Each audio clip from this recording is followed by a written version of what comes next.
Iran के जो nuclear programme पर एक बहुत ही विनाशकारी क्षति अमेरिका ने आज पहुंचाई है। इजराइल ने पहले ही इसके ऊपर हमला किया था और ईरान का जो न्यूक्लियर जो प्रोग्राम है वो पूरी तरीके से तबाह हो गया है।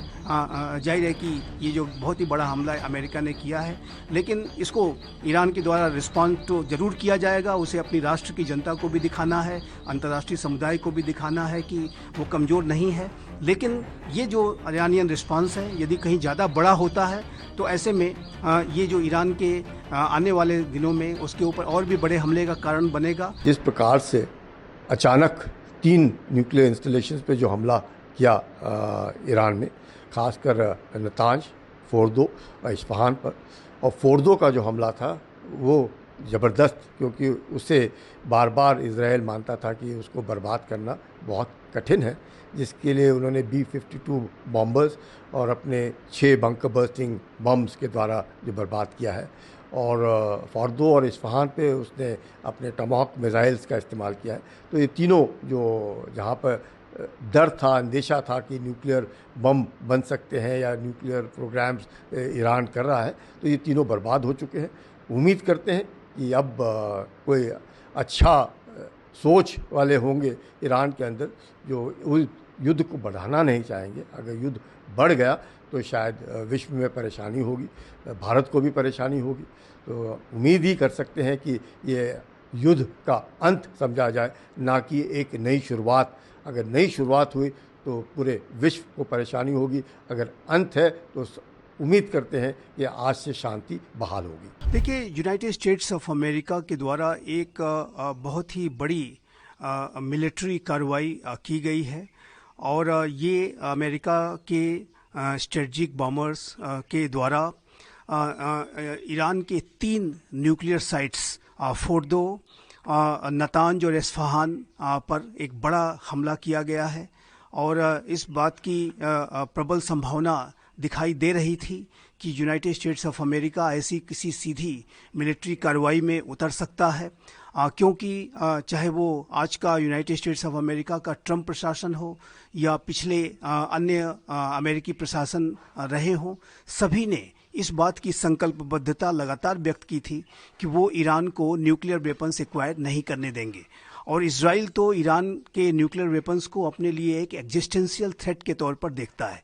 तो ऐसे में जब ईरान अपने न्यूक्लियर वेपन्स के प्रोग्राम को तेज गति से आगे बढ़ा रहा था और IAEA की बोर्ड ऑफ गवर्नर्स की बैठक में भी इस बात को स्वीकार किया गया था कि ईरान अपने यूरेनियम इनरिचमेंट के प्रोग्राम को तेज गति से आगे बढ़ा रहा है, तो ऐसे में ये जो बड़ी मिलिट्री कार्रवाई अपेक्षित थी, इमिनेंट थी।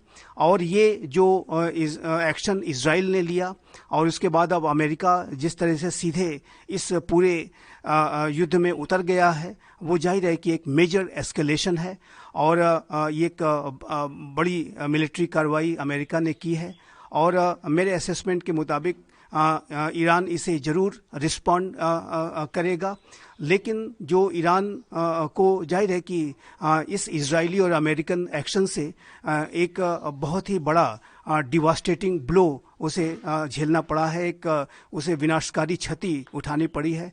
और ईरान के जो डीप अंडरग्राउंड जो न्यूक्लियर फैसिलिटीज़ हैं वो इस हमले में बड़े तरीके से उसको क्षति पहुंची है, स्पष्ट है। और वो जो विशेष रूप से जो फोर्डो का जो सबसे महत्वपूर्ण न्यूक्लियर साइट थी, वो ऐसी रिपोर्ट्स हैं कि वो तबाह हुई है। और अन्य जो न्यूक्लियर साइट्स चाहे वो नतांज हो चाहे इस्फहान हो, उसको भी अमेरिका ने विनाशकारी क्षति उस पर पहुंचाई है। तो ये इस पूरे इजराइल ईरान के बीच का जो युद्ध चल रहा था उसका एक मेजर एस्केलेशन है और अमेरिका की इस पूरे युद्ध में एंट्री ने इस पूरे युद्ध के स्वरूप को और भी बड़ा कर दिया है। ईरान इसे ज़रूर रिस्पॉन्ड करने की कोशिश करेगा, लेकिन मेरा ऐसा मानना है कि यदि ईरान ने कोई और भी बड़े कदम उठाए इजराइल के ऊपर या अमेरिका के बेसिस के ऊपर, अगर ईरान ने कोई बड़ा एक्शन लिया तो फिर आने वाले समय में अमेरिका और इजराइल संयुक्त रूप से ईरान के ऊपर फिर से कोई बड़ी कार्रवाई कर सकते हैं और जो कि ईरान के लिए और भी ज़्यादा घातक साबित हो सकता है। चाइना और रसिया क्या रोल होगा इस पूरे सिनेरियो में? देखिए, चाइना और रशिया ने ईरान और इजराइल के बीच में चल रहे युद्ध के संदर्भ में इजराइल के की आलोचना की थी और ईरान के प्रति अपनी सहानुभूति और अपना सपोर्ट दिखाया था। और चाइना के राष्ट्रपति शी जिनपिंग और रशिया के राष्ट्रपति व्लादिमीर पुतिन के बीच में जो हाल के समय में फ़ोन से वार्ता हुई थी, उसमें भी इसी तरीके का ईरान को सपोर्ट करने के जो सेंटिमेंट्स हैं वो उन दोनों नेताओं ने दिखाए थे। लेकिन मेरा ऐसा मानना है कि चाहे वो रशिया हो या चाइना हो, वो दोनों इस पूरे युद्ध में कोई डायरेक्ट इंटरवीन करने से बचेंगे। दोनों ही राष्ट्रों की तरफ से, चाइना और रशिया की तरफ से जो बयान आए हैं उसमें डी एस्केलेशन को करने की बात कही गई है, शांति को स्थापित करने की बात कही गई है। और इन दोनों राष्ट्रों के बयानों से ऐसा बिल्कुल भी प्रतीत नहीं होता कि वो किसी तरीके का डायरेक्ट इंटरवेंशन इस पूरे इजराइल, ईरान और अब यूएस भी इसमें शामिल हो गया है तो उसमें करने की मंशा वो रखते हैं। लेकिन इसमें कोई दो राय नहीं है कि चाइना और रशिया का जो सपोर्ट है वो बयानों के स्तर तक ही अगर देखें तो वो ईरान के साथ है। इस अमेरिका के इंटरवेंशन से मिडिल ईस्ट में आर्थिक स्थिति पर क्या प्रभाव पड़ेगा, तेल के स्थिति पर क्या प्रभाव पड़ेगा? देखिए, यूनाइटेड स्टेट्स ऑफ अमेरिका के द्वारा ये जो कार्रवाई ईरान के नाभिकीय प्रतिष्ठानों के खिलाफ की गई है, एक मेजर मिलिट्री एक्शन है, एक मेजर एस्केलेशन है जो इजराइल ईरान के बीच का युद्ध चल रहा था। और इसका जो आर्थिक प्रभाव है वो भी पूरे विश्व पर पड़ सकता है। और इस युद्ध में अब जाहिर है कि एक एस्केलेशन हो गया है और ऐसे में यदि straight of Hormuz Iran block करता है तो वो जो ऑयल की सप्लाई का एक जो बहुत बड़ा रूट है, स्ट्रेट ऑफ हॉर्मुज, जहाँ पे विश्व की लगभग 1/4 जो ऑयल की जो शिपिंग है वहाँ से होती है, वो प्रभावित होगी। और ये जाहिर है कि भारत के लिए भी इसका नकारात्मक प्रभाव इसके ऊपर पड़ेगा और पूरे विश्व की जो एनर्जी सप्लाई चेन्स हैं वो इससे डिसरप्टेड होंगी।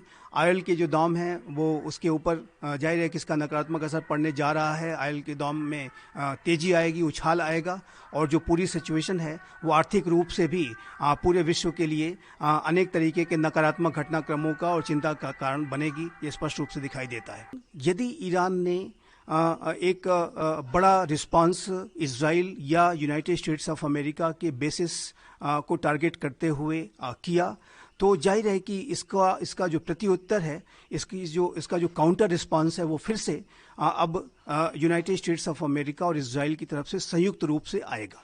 और ऐसे में जो ईरान की जो इस्लामिक रिजीम है जो कि 1979 से वहाँ पर अपना शासन कर रही है, उसके ऊपर भी खतरे पैदा हो सकते हैं और ये ईरान के पूरे इस्लामिक रिजीम के लिए एक बड़ा घातक साबित हो सकता है।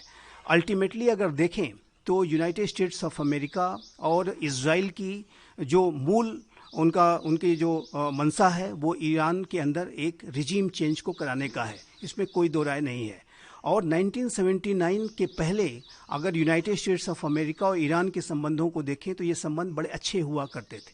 शाह का शासन था, ईरान में लोकतंत्र था और जाहिर है कि वहाँ लोकतांत्रिक मूल्यों और वेस्टर्न जो कल्चर है वो वहाँ पर डोमिनेंट था और महिलाओं की आज़ादी थी और सभी एक वेस्टर्न कल्चर से प्रभावित वातावरण में स्वतंत्र रूप से रहा करते थे। लेकिन इस्लामिक जो रिवॉल्यूशन 1979 का हुआ उसके बाद से वहाँ पर स्थितियाँ पूरी तरह से बदल गईं।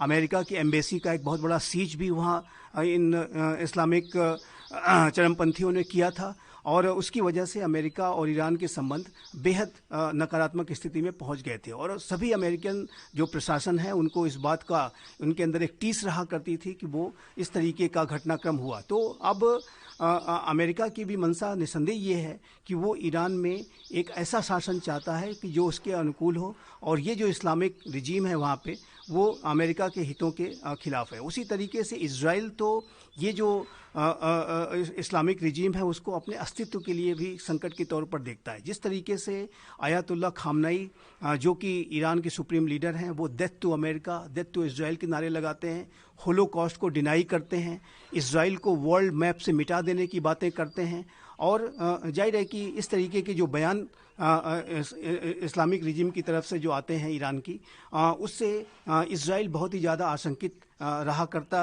है और अमेरिका भी जाहिर है कि उसकी वजह से ईरान के प्रति काफ़ी बैर भाव रखता है। तो ये जो दोनों राष्ट्र हैं वो अल्टीमेटली ईरान में रिजीम चेंज को कराने की मंशा रखते हैं, इसमें कोई दो राय नहीं है।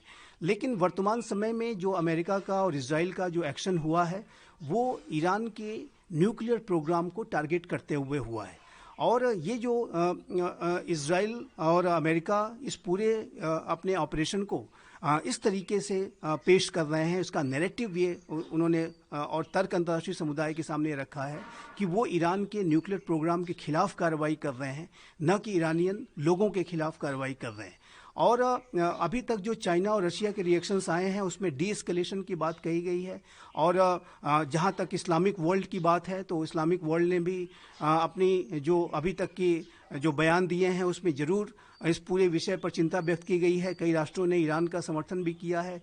लेकिन जिस तरीके से इस्लामिक वर्ल्ड के अंदर एक शिया सुन्नी का डिवाइड है और अमेरिका के साथ अनेक मुस्लिम राष्ट्रों के गहरे संबंध हैं, अमेरिका के अनेक मुस्लिम राष्ट्रों के अंदर बड़े बेसिस हैं, तो ऐसे में मुझे नहीं लगता कि इस्लामिक वर्ल्ड भी ईरान के साथ कोई एकजुटता दिखाने जा रहा है।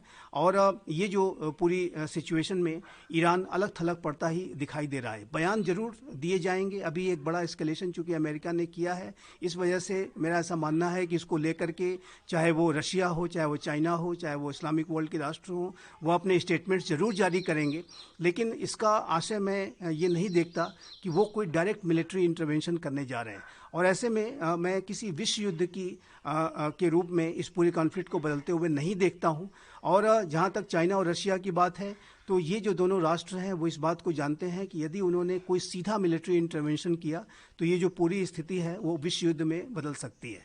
और जिसमें कि आज के समय में कि जब सभी महाशक्तियों के पास न्यूक्लियर वेपन्स हैं और उनके डिलीवरी करने के सिस्टम्स मौजूद हैं, ऐसे में महाशक्तियां विश्व युद्ध में नहीं जाना चाहेंगी। रशिया यूक्रेन के बीच का युद्ध 3.5 वर्षों तक का चला है और इसमें महाशक्तियां ही परोक्ष रूप से लड़ रही हैं। लेकिन इन महाशक्तियों ने कभी भी एक दूसरे के ऊपर कोई डायरेक्ट हमला इस वजह से ही नहीं किया है क्योंकि उन्हें इस बात का अच्छी तरह से संज्ञान है कि अगर उन्होंने कोई डायरेक्ट हमला किया तो ये विश्व युद्ध में बदल जाएगा, जो कि न्यूक्लियर वॉर में बदल जाएगा और एक म्यूचुअली एश्योर्ड डिस्ट्रक्शन, जिसे कि मैट की सिचुएशन कहा जाता है, उसमें पूरा विश्व चला जाएगा। ये पूरे मानवता के लिए सर्वनाशी साबित हो सकता है। तो ऐसे में मैं इस पूरे सिचुएशन को वर्ल्ड वॉर के तौर में परिवर्तित होते हुए नहीं देखता हूं। लेकिन इसमें कोई दो राय नहीं है कि ईरान के जो न्यूक्लियर प्रोग्राम पर एक बहुत ही विनाशकारी क्षति अमेरिका ने आज पहुंचाई है। इजराइल ने पहले ही इसके ऊपर हमला किया था और ईरान का जो न्यूक्लियर जो प्रोग्राम है वो पूरी तरीके से तबाह हो गया है।